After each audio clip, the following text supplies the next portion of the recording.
नमस्कार. आज मी हा व्हिडिओ खास तुमच्यासाठी घेऊन आले आहे. या व्हिडिओतून मी तुम्हाला घटस्थापना कशी करावी, त्याची तिथी काय, शुभ मुहूर्त काय, त्याचं महत्त्व, इतिहास काय आहे याबद्दल माहिती सांगणार आहे.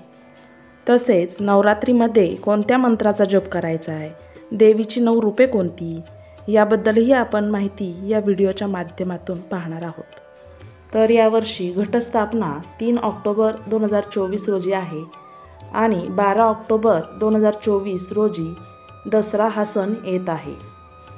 घटस्थापनेसाठीचा मुहूर्त आहे सकाळी 6:15 ते 7:22 आणि एवढ्या सकाळी जर कुणाला घटस्थापना करायला जमणार नसेल तर अभिजात मुहूर्त आहे सकाळी 11:46 ते दुपारी 12:30 तर आता मी तुम्हाला नवरात्रीविषयीची माहिती सांगत आहे.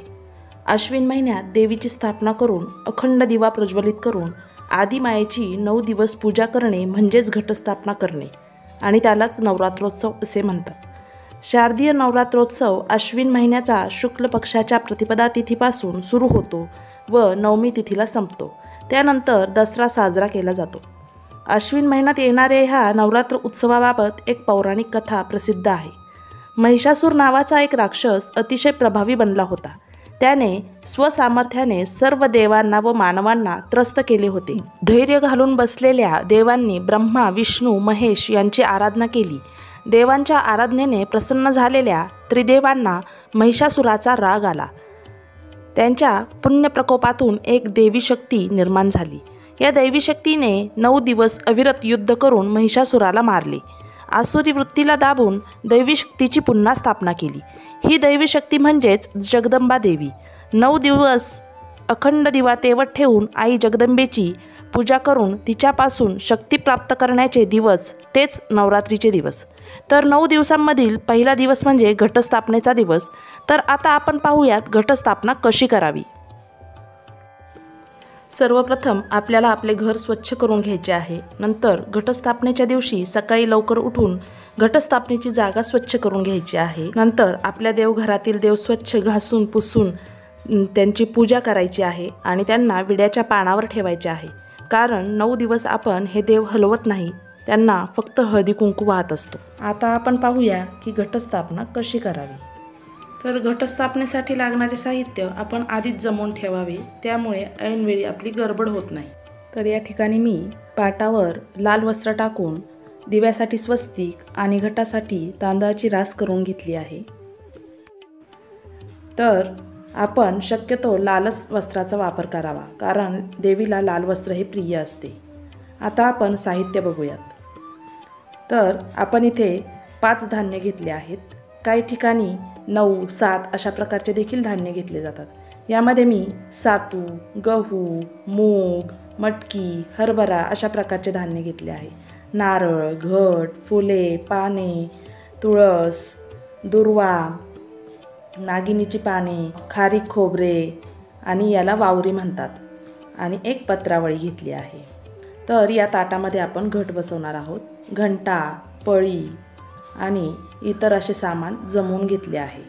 तर आता आपण पाहूयात की घटस्थापना कशी करायची. सर्वप्रथम आपल्याला एका विड्यावर गणपतीची स्थापना करून घ्यायची आहे. जर कोणाकडे गणपतीची मूर्ती नसेल तर त्यांनी सुपारी ठेवली तरी देखील चालेल.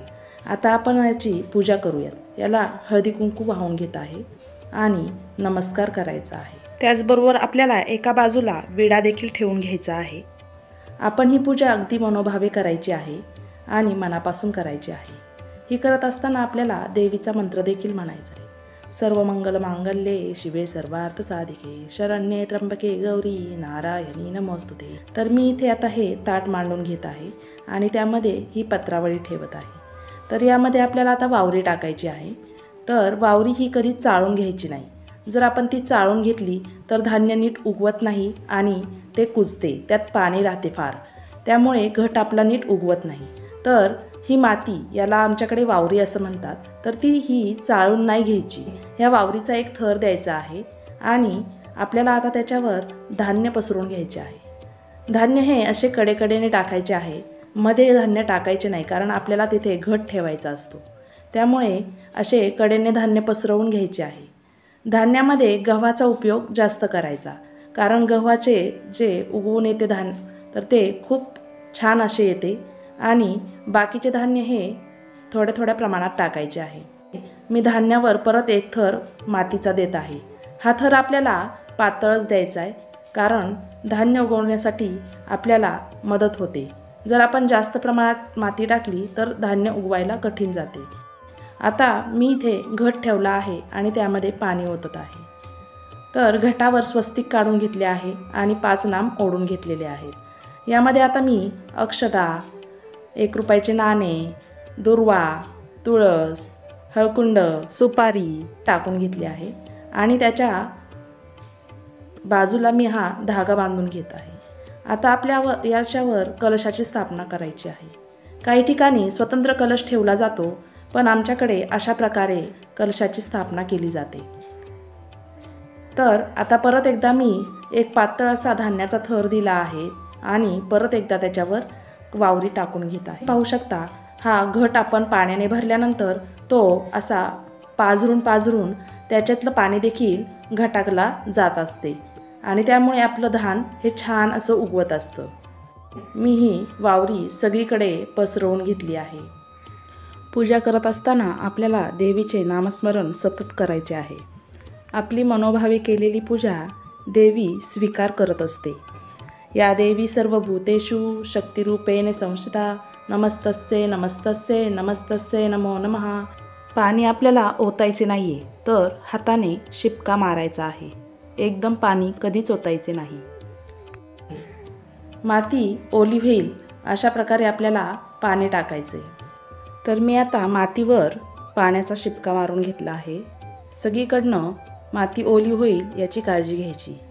त्यामुळे आपण टाकलेले धान्य भिजते आणि त्याला मोड येतात आणि धान छान उगवते. तर अशा प्रकारे मी आता घटाला फुले वाहिली आहे, त्याला छान गजरा केला आहे आणि त्याला आता हळदी कुंकू वाहून त्याची पूजा करत आहे. आपण घटाची पूजा केली आहे. तर घटासमोर आपल्याला रांगोळी देखील काढून घ्यायची आहे आणि पहिल्या दिवशी आपण नागिनीच्या पानांची माळ वाहत असतो. 9 दिवस 9 प्रकारच्या माळी आपण घटाला वाहत असतो, पण पहिल्या दिवशी ही नागिनीच्या पानांचीच माळ वाहिली जाते. अगदी प्रसन्न वातावरणात आपली घटस्थापनेची पूजा पार पडली आहे. आता आपण पाहूयात की माळ कशी लावायची ते. तर मी हा देवाऱ्यासमोरच घट बसवला आहे. काहींचं देवघर छोटंसं असतं, त्यामुळे त्यांना तिथे जमत नाही, तर ते दुसरीकडेही बसू शकतात. पण आमच्या देवाऱ्यासमोर जागा होती म्हणून मी येथेच घटस्थापना केली आहे. ही घटस्थापना मी तुम्हाला करून दाखवत आहे, त्यामुळे मी काही अजून विड्याच्या पानांवर देव वगैरे ठेवलेले नाही आहेत. मी ही तुम्हाला आधीच करून दाखवत आहे पूजा. पण तुम्ही विड्याच्या पानावरच देव ठेवायचे आहेत. टाकाचे जे देव असतात ते तुम्हाला तुमच्या विड्याच्या पानावर ठेवायचे आहेत. आता आपल्याला देवीला प्रार्थना करायची आहे की हे देवी, माझ्या कुटुंबावर जे काही संकट असेल तर त्याचा तू नाश कर. आम्हाला सदैव सुखी, समाधानी आणि संपन्नतेने परिपूर्ण ठेव. आमच्या घरात जे काही दुष्टचक्र असेल तर त्याचा नाश कर आणि आम्हाला सुबुद्धी दे. आम्हाला चांगले वागण्याची बुद्धी दे. देवीला प्रार्थना करायची आहे आणि मनापासून तिची पूजा करायची आहे. नंतर देवीची आरती करायची आहे आणि धूप दीप ओवाळायचे आहे. घंटा वाजवून देवीची आरती करायची आहे. सर्वांनी देवीचा नमस्कार करायचा आहे आणि 9 दिवस अखंड तेवत राहील असा आपला हा दिवा सतत तेवत ठेवायचा आहे. तर 9 दिवसामधील पहिल्या दिवशी देवीचे जे रूप आहे तर ते आहे शैलपुत्रीचे. या देवीला आपल्याला शुद्ध तुपातील पदार्थाचा नैवेद्य दाखवायचा आहे. दुसऱ्या दिवशी ब्रह्मचारिणी देवीचं रूप आहे. हिला साखरेचा नैवेद्य दाखवायचा आहे. तिसऱ्या दिवशी चंद्रघंटा देवीचं रूप आहे. तर गाईच्या दुधाचा किंवा गाईच्या दुधाचा कोणताही पदार्थ तुम्ही याला नैवेद्य म्हणून दाखवू शकता. चौथ्या दिवशी दुर्गा देवीचे रूप आहे. हिला मालपोव्याचा नैवेद्य दाखवला जातो. 5व्या दिवशी स्कंद माता देवीचे रूप आहे. हिला केळ्याचा नैवेद्य दाखवायचा आहे. 6व्या दिवशी कात्यायनी देवीचं रूप आहे. हिला मधाचा नैवेद्य दाखवायचा आहे. 7व्या दिवशी कालरात्री देवीचे रूप आहे. हिला गुळाचा नैवेद्य दाखवायचा आहे. 8व्या दिवशी महागौरीचे रूप आहे. तर नारळ किंवा नारळाचा पदार्थ असा नैवेद्य दाखवायचा आहे. 9व्या दिवशी सिद्धिदात्री देवीचे रूप आहे, हिला खिरीचा नैवेद्य दाखवायचा आहे. आणि दसऱ्याच्या दिवशी आपल्याला आपल्या उपवासाची सांगता करायची आहे. या दिवशी घटाला कडाकण्या बांधून घट हलवायचा आहे. तसेच या दिवशी आपण पुरणपोळीचा स्वयंपाक करून त्याचा नैवेद्य दाखवून तो देवीला अर्पण करायचा आहे आणि नंतर आपला उपवास सोडायचा आहे. तर अशा प्रकारे मी तुम्हाला नवरात्रीविषयीची माहिती सांगितली, पूजाविधी कसा करायचा ते सांगितलं. तुम्हाला जर माझा हा व्हिडिओ आवडला असेल तर माझ्या चॅनलला नक्की सबस्क्राईब करा आणि बेल आयकॉन दाबायला विसरू नका. माझा हा व्हिडिओ शेवटपर्यंत पाहिल्याबद्दल सर्वांचे मनापासून धन्यवाद. पुन्हा भेटू नवीन व्हिडिओसोबत.